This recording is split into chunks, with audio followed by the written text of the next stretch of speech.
and what gave you the courage to tell this story? Hmm. So I initially just started writing the script because for me personally, I couldn't categorize or figure out if my experience was date rape or if it was just a miscommunication. So I wanted to write it down and actually have the characters tell me what happened and open that dialogue on the page. And then when I brought it to our writers group, IMI, I just realized like, oh, I should make this. I should do this. I should, share it with people Yeah. because I had been talking to a lot of people before my Indiegogo crowdfunding campaign even began. And a lot of people had told me over the years about their own personal experiences. And it was just very apparent to me that my story was not a unique one. And then after, raising money for the film through Indiegogo, I had countless women in my life come to me saying, "Oh my God, the same thing happened to me. Thank you so much for making this." And so that just gave me even more motivation to continue making the film. And yeah, definitely very vulnerable. I watched it with three of my friends in person back in January, and I was just bawling, crying during the entire thing.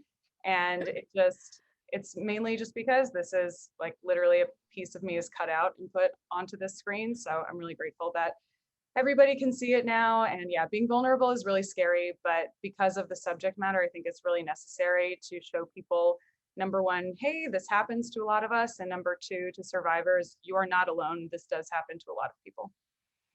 And you're not crazy to think of that there was a point at which you made it clear you didn't want this to happen, and it happened. And I just, if no one minds, by show of hands, if anyone in the room related to what they saw on that screen. I mean, yeah, it was something I felt the same way. I think about the very high level corporate CEO right now whose life I'm not ruining by not sharing what happened, because when we were in my dorm room one night. But yeah, it's really hard to process, and I'm so proud of you for starting this conversation. Now, as to filmmaking, I know there were a variety of choices that you had to make in writing this and telling the story. That there were versions in which we saw them go to the pizza place and get a slice, and she pretended to be okay, or where they had the full conversation afterwards and he apologized, or that they had the date rape happened after they'd already had consensual sex once, and these are all valid iterations. I think where you landed, this final cut, is the perfect note to tell the story. But can you talk a little more about the process that you went through in writing it, and more importantly, in rewriting it? Yeah, the rewriting was a lot. I yeah, the first script actually was inspired by a different experience of mine. I was working as a caterer in this Hollywood hotel, and I was in the like staff bathroom getting ready for my shift, and this woman who had clearly worked for the hotel was dressed really nicely. She was sobbing, crying in the bathroom, and I like came out of the bathroom. I was washing my hands, and I said to her, just very naturally, I was like, "You got this." She was like, "Thank you." And so my first script was actually showing like what possibly her story would be, and then also Jen's story, and showing like, hey, people can, like, everyone's going through something, so show compassion, show empathy. And then I workshopped that script at IMI, and then just thinking through the logistics of that seemed like it would be way too out of the budget to have so many different scenes, and really trying to condense that into a 12-minute short is just too much. So actually, Jake Deesh, who's part of IMI, he read it and he was like, "Jess, you should just scrap that other character and you should just focus on Jen. Like, that's a very unique story and we should go fully into that." And I was like, you know what, great idea. So we did that, and I showed, the entirety of the evening. So the onesies and going to the pizza place that actually happened in my personal story, which is very bizarre. So I wanted to show, yeah, very weird, but very cinematic. So I was like, this has to be a movie. Like, this is just too good. So yeah, the first iteration was, the full thing, even from the bar and the first date. So the first iteration actually showed her friend setting Jen up at the bar. It showed them having a really wonderful time and great conversation at the bar, and then going back, and then, the incident happening, and then them going to the pizza place, and then having some sort of conversation after that. But we also realized that for budgeting and stuff, you're like, okay, where are we going to find a pizza place that's going to allow us to Right. hide out for a night? And same with a bar. So we were like, okay, let's just make this really simple. And I wanted it to be very much like a slice of life. So it was just one little bit of these two characters' lives. And in one iteration, we had, the conversation at the end really had both of them. Like Jen already knew that this was date rape right off the bat, and she knew that this was an issue. But then after rewriting it, we just realized, like, I myself didn't even classify it as date rape until 6 years after it happened to me. So I was like, there's no way that people in the moment might know that this is what it is. So we wanted that last scene to really be a point of discovery for Jen. And then we also wanted to make sure that Adam didn't seem like the bad guy, because the whole point is that, these gray areas are, very nuanced. And I would like to at least believe that most men, when they do this, don't really know that they're crossing that line into date rape. And they're, Right. whatever they're thinking in that moment is hopefully not that malicious. So we didn't want to have Adam come across as malicious and more just oblivious and unaware. And Ian and I rewrote that last scene so many times, trying to pinpoint down, like, what journey are these characters on and where do we want to leave the audience?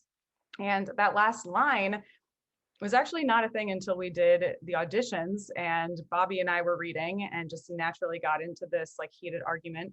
And he like yelled that last line and cut it off, because that last line was, because I was about to, and then we didn't say it. And then Ian was like, Bobby, say the full sentence. And he Yeah. did. We were like, that's it. That's where we're ending it. Like that's a perfect ending. So yeah, we wanted to start the conversation so that the audience could finish it afterwards with people that they're talking to, their loved ones, their family and friends.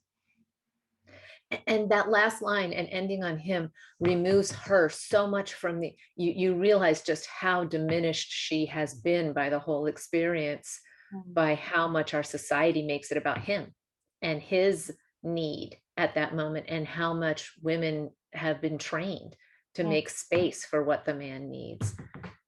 It's a perfect note to make you realize, okay, that's where this is, that's what happens.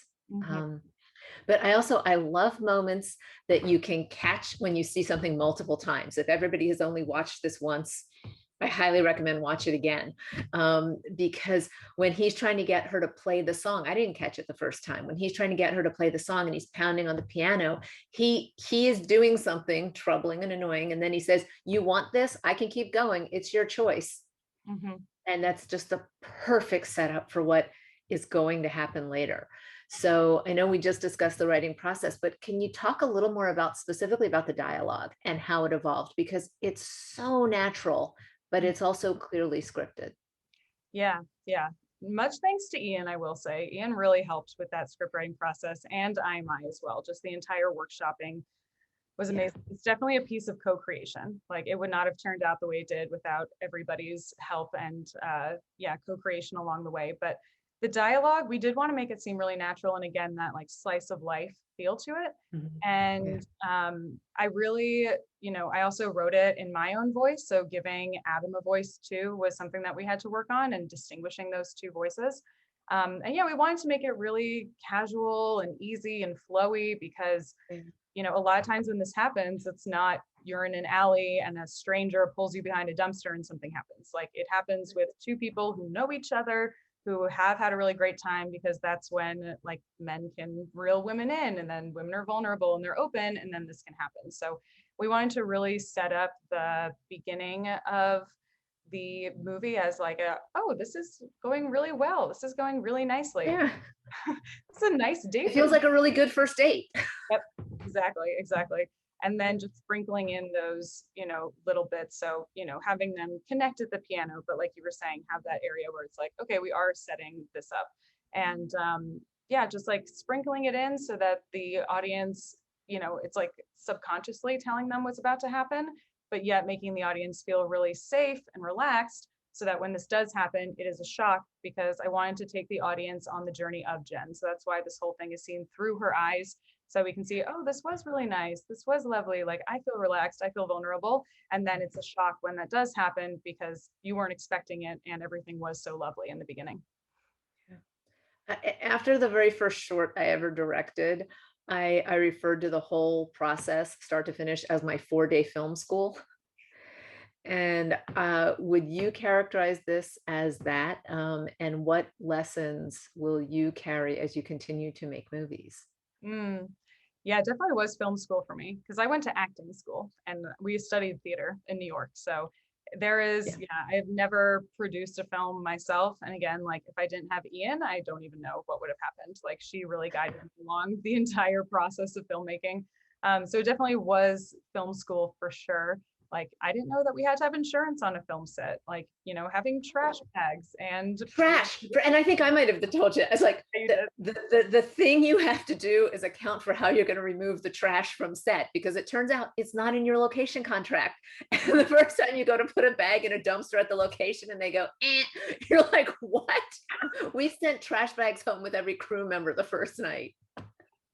Yeah, I can believe it. There are just so many little things that you don't that don't even come to you until it's like in the moment. So I think that just having a very experienced crew that was by my side was really helpful, and I wasn't going at it alone. And yeah, I mean the filmmaking process, we did both of those were overnight shoots. So luckily we first filmed the on the street scene on a Friday night, and that was only half a night, which was great. But that last scene, we went from 8 p.m. until 5 a.m. Like us sitting at the piano singing was at 4 a.m. So, I definitely learned that, even though we wanted to have it filmed when it was dark outside, could have done a little bit more setup before the sun went down to start a little bit earlier. Right. And we also filmed it in the summertime. So here in LA, the sun doesn't set until, literally 8 p.m. So maybe filming something in the winter would be better. But yeah, all those like little details. But the thing that I will definitely take away from this filmmaking process is that if you have the right people, no matter how much stress you're under, it like they will save you in those moments. And having that support system of experienced people who are also passionate about the project is really important. Everybody on my executive team were women, and that was amazing because they understood the women perspective. We were all very much like, all right, girls, let's do this, like women power. And that was amazing. And we even tried to only have all of the film members or film crew as women as well. And then Ian and I were talking, and we're actually having a really hard time finding sound mixers who are women and other people on the crew. And we just had a heart to heart, and we were like, you know what, the whole point of this is to open the conversation between men and women. Like we should have men involved in this. So we should have, the crew, some of the crew members, men. And but yeah, definitely working with women on the executive team was really amazing and just gave a feeling of safety to the whole thing that I don't know if I had, a male cinematographer or a male producer, if I would have had that same level of comfort and safety. So that was really important, choosing the people that you're surrounding yourself with. That is everything on a film set. It is everything. Yeah, it's we fired a first AD on the second day because she was toxic, and Mm. it's like, we're not going to let you scream at the other crew members, and it makes for so much better. What you see on film is better when what's happening behind the scenes is cohesive. Mhm. So, as we bring Iyin, your director, to the stage, I do want to point out that when you first said you were making this, I believe I was the first person who said Iyin needs to direct this. I hope everyone remembers that. So, sure. So, Iyin, besides me saying you should do it, uh, what attracted you to this project? I think I just like really liked the story and I could see like where Jess wanted to go with it, but like it just needed, some more revisions and just rewrites and stuff to get to a point where like I think it's always tough like when you're dealing with issues of like sexual assault and consent, and especially if it's made by a woman, a lot of times it has a tendency to be really like PSA-ish. It's like the guy Yeah. is bad, the woman is in the right, like F you, you know what I mean? And it just I didn't want this to be like another film about sexual assault that was like you watch and you're like, oh, you just kind of like, you just don't feel like it's communicating. It doesn't open up that dialogue. And I think that's something that Jessica really wanted to do, was to open up that dialogue, you know? So when I saw that she put it up, I was like, wow, this is really interesting. And I feel like it had the promise of sort of getting to a point where it actually revealed the truth, like, of the moment, you know, of these two characters, like trying to figure out like what actually happened. So yeah. Yeah, the gray areas. It's Yeah, very exactly. nuanced. Very, very It's very nuanced. nuanced. In fact, I for me, the camera movement is so effective in telling this story. Whether, you know, the steady cam shots versus the handheld versus the sticks. Um, it really was an additional storytelling element. So I'm curious what your pre-production, what your prep was like. What was your process for making all those choices? Yeah, so I think like, oh, the thing is that the film is, it's in a continuous timeline. Like we don't jump cut from different points in time except for that last scene. So like everything in the apartment is continuous. And so like I thought like in order for it to be effective, to kind of first to always be with Jen as she's telling us the story, is to have like a fluid camera movement. So I think 3 out of those 4 or 5 shots in the first scene in the apartment, like I just did oneers, which is just basically the camera just continuously follows them. So it's kind of like a dance and kind of coordinating, you know, how they were going to move and where the camera was going to move. And then once we got outside, and the rape scene, or the scene itself, like on the couch, like we just wanted to, and it was also a time thing, but we just wanted to focus like on a lot of like body parts of Adam, you know what I mean? And like there were like extreme close-ups, his back, his hands, like not really seeing him, because I think a lot of times when you have these sorts of scenes, like you kind of see the man too much. And I just wanted to focus on her reaction, on Jen's reaction to what was happening. So those were like really cut up, and like you could hear the sounds, you know, to kind of give that sort of the intensity of what was actually happening. And then the scene at the end, we just kind of shot it more conventionally and kind of cutting between the two characters outside. No, it's extremely effective, the scene on the couch, and especially the moment that every time, and I've seen this multiple times now, I get a little hiccup when he grabs her wrist and Mm. pushes that back down. It's just, I don't know if that was in the script, if that was a choice you made at the moment. No, that was definitely a script. I think in an earlier iteration, like, and I think Jessica was kind of like, oh, it happens. But like, I think we needed, even in her dialogue and the way she was writing the action lines, I was like, you need to write like the severity, like the way that it feels, you know, on the action, in the action line, so that like when we're filming it, everyone else is that's reading the script, like on the team, is able to be like, oh, like this is a really intense moment, you know. And so I think with that, like being rewritten, like as the way that I directed, was like I wanted to bring that out. It was effective. Now, also, you edited this film, so you didn't just direct it, you edited it. So I'm curious, how many times in the Bay did Iyin the editor curse Iyin the director? And how many times did she say, "Oh, thank God for this director"?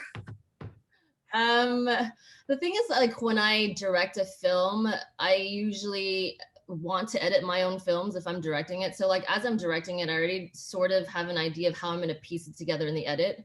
I think being an editor or being a director, like just makes me a stronger director, and being a director makes me a stronger editor. Like I already know what shots I'm going to use, and I'm really concise, you know, usually.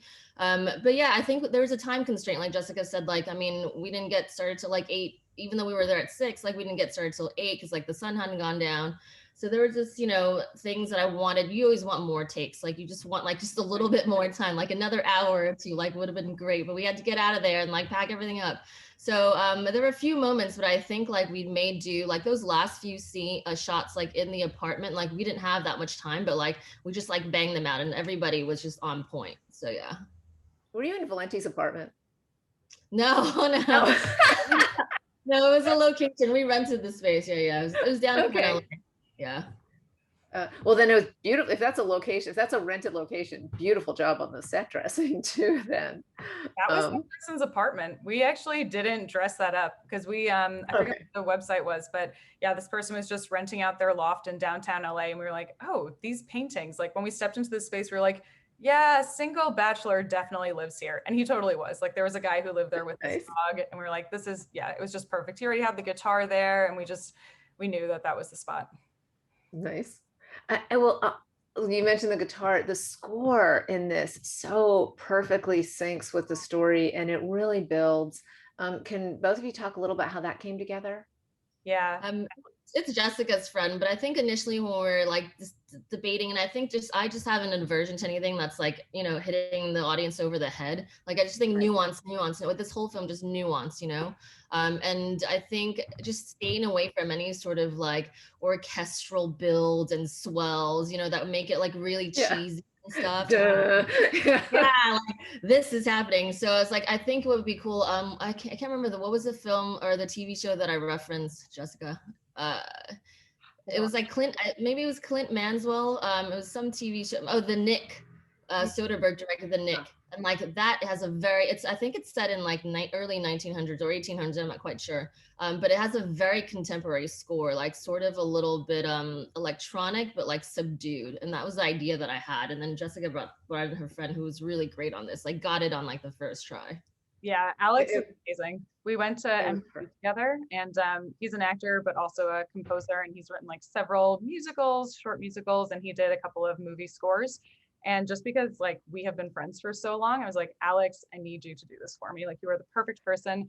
And yeah, he got all the electronic sounds the first go. And when I sent the first take to Iyin, she was like, is this the first like writing this? Did you give him direction? And I was like, nope, this is the first one. And she was like, wow, usually I need to tell composers like multiple times. A lot.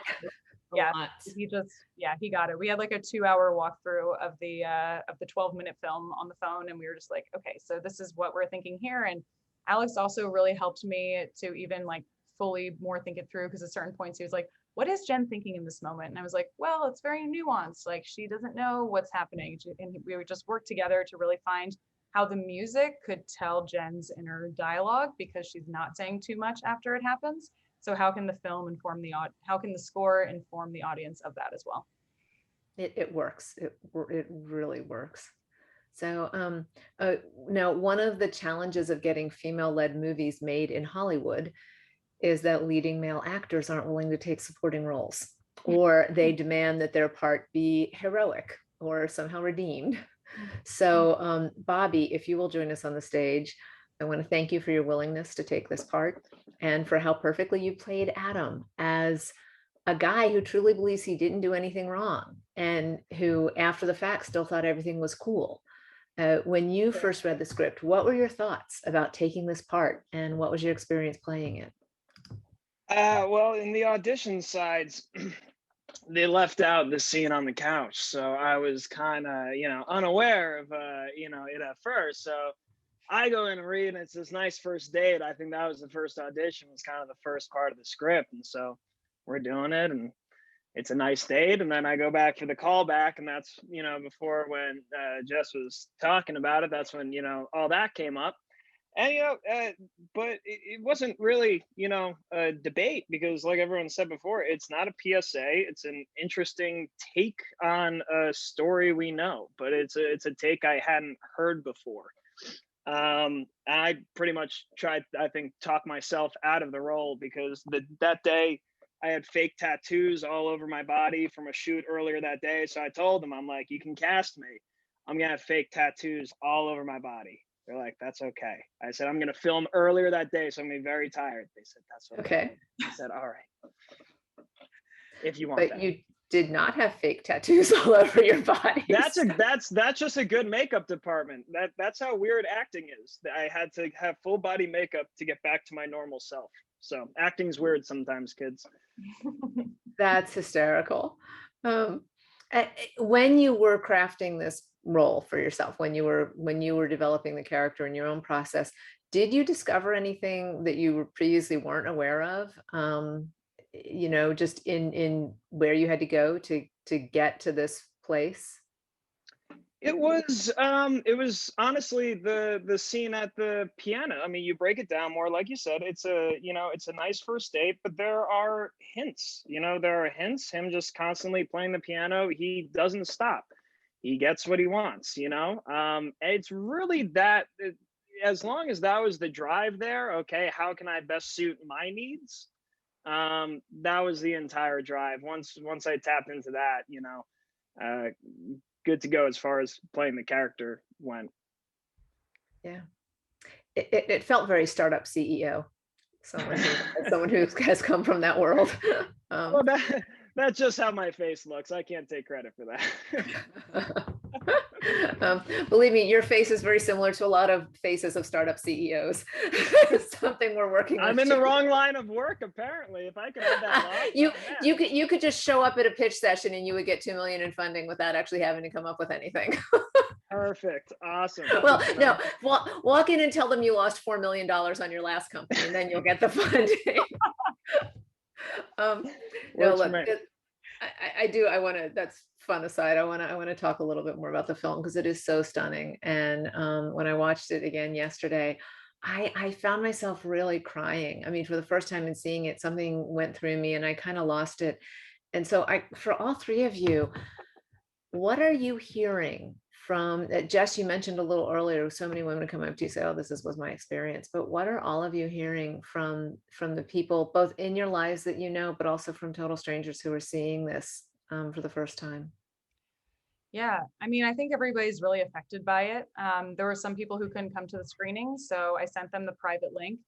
And yeah, I got multiple emails of just like, wow, that really struck a chord with me. I was crying immediately. I have goosebumps, like, and a lot from women too, because it's just like such a visceral thing to watch. And even now, like when that scene comes on, even during the screening, I like turned my volume all the way down and I was like, I don't want to see this again. And it's really, really hard to watch. And even filming it was obviously difficult as well. But Bobby was fantastic. So thankfully it was like very bearable. And he was like checking in with me all the time. Like, are you okay? Are you good? So that was really like a wonderful, safe thing. But yeah, just hearing a lot of like, this film is so powerful. Like, thank you for sharing it. Thank you for, yeah, putting yourself out there so that we can all feel more comfortable opening up and talking about our experiences is the main thing that I've been getting from audiences. And Iyin and Bobby, have either of you heard from people afterwards who saw it and were like, wow, that's something that I haven't seen on film, but I relate? And from both women and men. Yeah, I've definitely shown it to a few people. I feel like I've had some men maybe kind of just, they're like, oh, this is definitely a different perspective. Because I think at the end, Bobby's character has that moment of like reckoning where he's like, holy shit, like, was that? What was that? He actually questions what he actually did. And so I think I've had some men maybe ask like, was it consensual or was it not? You know what I mean? And I think that's what it is that it's raising those questions of like, what is consent? Like, have I done this in my life? Like, maybe they're also like just scrubbing through their own lives and seeing if they maybe have treated women this way and they didn't really make anything of it. So I think that's great because I think that's exactly what Jessica wanted to do, Yeah. Start that awareness. I'm telling you, there's going to be a lot of people when this is available on the internet, they're going to post it on Facebook and tag people. But Jess, what is the main thing you want audiences to take away from watching Gen 28? I want them to take away, well, I guess I just really want them to think back to their own experiences, number one, and think back if they have experienced something that maybe wasn't consensual from men and women, and just bring that awareness and be like, have I ever done that to someone? Has that ever happened to me? I was watching it with a friend and she even said, wow, you're making me rethink my own experience. Like I hadn't even thought about it that way. And actually in that moment, I didn't give consent and I did say no, but I never classified it as, date rape before. So yeah, just having people reflect on their own experiences, but then I really just want to open the conversation of consent. And that's what I was saying before about having the characters started on screen so that audience members can finish it later, because there is no answer in this film. It's not an answer, it's an example.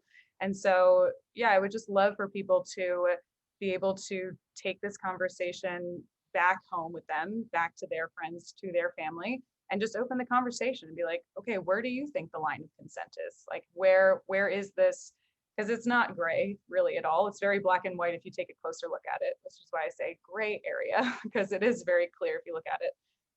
And so, yeah, I just want people to have that awareness and start talking to people about it, because once we all are on the same page vocally about where we're at with consent, then I think on an individual level, we can really start changing sexual assault, because it's not going to be some grand gesture. I mean, we even have the Me Too movement and it's still happening to people. So it really is going to happen on an individual level and people making change in their own life. And I think we definitely need to start pointing out that the men need to have a lot higher level of awareness of what, when there's a fantastic meme going around about how to prevent rape. If someone doesn't want to have sex with you, don't rape her. If she's drunk and can't give consent, then don't have sex with her. It's like, oh, how to prevent rape from the side of the people who should be the ones preventing rape. Exactly. So I'll just go around and ask each of you just last word, what you want to share with this audience. And then Jess, I'll have one more last question for you. So Bobby, anything else you want to share about this experience of being in this film? I'm super blessed and proud and grateful to be in this, and it's honestly it's cool to see Jess and Iyin again, because a lot of times you do work and you have no idea what's gonna happen with it. This was a story that I knew had legs and was an important story that needed to be told. So I'm just glad it's getting the viewership that it is. Because I think it's a story a lot of people need to hear. And I mean, back to your point, this was one, from the male perspective. Even when I told, my friends about this thing I was shooting, and I kind of explained to them the story, the reaction was the same from everyone of, oh, that's confusing. Like that's a confusing situation. Like, and even when Jess sent it to me, I sent it to my buddy first. I said, you watch this before me. Tell me if I want to, because I was there. I know. Tell me if I want to watch this. He goes, maybe not the couch. This was the first time I'd seen the couch scene. That was something. But yeah, he goes, yeah, watch it. And he's like, it's powerful. It's powerful. And it raises questions. So certainly in the male community, it sparked plenty of conversations, at least in, people I've spoken with. So if we can do that and more people can watch it, this thing is going to get people talking, hopefully understanding a little better. And that's thanks to Jess and Iyin. You guys did an amazing, fantastic job. That's great. Iyin, how about you? Anything, one last thing you want to share? Yeah, I just, like we didn't get into some of the bigger festivals like Sundance or, but I know, but I was like, I rewatched it and just I kind of like taking my own judgment glasses off of it. I was like, this is a really powerful piece of work. Like, even if I didn't direct it or wasn't a part of it, like when I watched it, I was like, wow, I was moved by it, and I'm just really glad that it turned out as well as it did.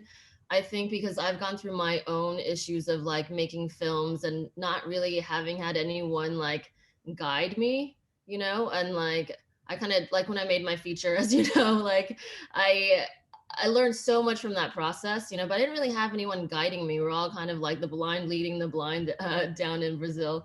And so like, and this isn't the first, like I've actually directed another project about sexual assault as well. It was a documentary, but like, I really wanted to bring this to life and kind of make it the best that it could. Because I think a lot of times when you make your first film, it's the production quality isn't there. The message is too on the nose, Right. With this subject matter. I was like, this like can be so much more elevated, like so much more elevated than a PSA or just like a very specific point of view. Like we really needed Bobby's character to be in the conversation as well. Like he needed to push back and say something and no, like that wasn't what happened, because that's what makes it even. That's what makes it like a dialogue or a scene that or characters you believe like, oh, they have two different points of view. It's not just like, Jessica behind Jen 28, like just having her own point of view. So yeah, I just really wanted to guide the project and like just give it the best shot that it could have, because I really believed in it. And I think you pulled that off. I think you completely pulled it off. So Jess, I'll give you the last word. What is the current status of this film, and what are your hopes and dreams for it? A tiny note about Sundance. The year I applied to Sundance, I went to a festival sort of Q&A, and I found out of the 176 films that screened that year, one came in through the submission process. What? Everything, every single other film was agent or other Jeez. festival or invite Wow. or PR driven. One out of 100. Yeah. So if you don't get into Sundance, believe me, nobody gets into Sundance. Don't worry. If your agent puts you in Sundance, or your sales agent puts you in Sundance, that's how you get in. That makes me But feel a lot better. oh, I please know that the great secret of Sundance. But Jess, I do want to find out, like, what are your hopes and dreams for this movie, and then what can those of us who are in the audience today do to help you make those dreams come true? Thanks. Yeah. So current status is that we've gotten into 18 film festivals, which is fantastic. We won 5 awards. Bobby and I just won Best Supporting Actor and Best Actress yesterday at the Rome International Movie Awards, which is so Oh my exciting. God. And by the way, that means you might still get into Sundance. No, we already applied last year and we didn't get in. It doesn't matter. If one of their programmers sees you at another festival, they might invite you. They aren't only for world premieres, but Sundance show, but there's a ton of them that you might still get in because of what's happened at all the others. Oh, good to know. That's awesome. Yeah, it's made to 93. So we're going to be posting about this film festival for the entire year. So y'all will continue to get spammed. Sorry about that in advance.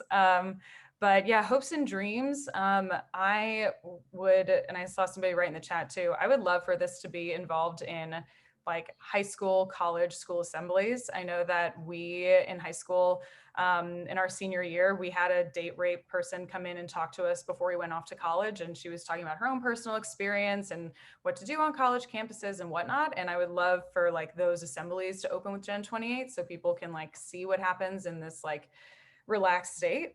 So that's one thing. And really, I just want it to affect people on an individual level. That's the biggest thing. I just want as many people as possible to see it, even if that's at 30 smaller festivals and no bigger festivals, just as long as people are seeing it and starting conversations with one another. And yeah, and you guys are already supporting in so many ways by being here. So just keep being you, keep pushing that love and support through.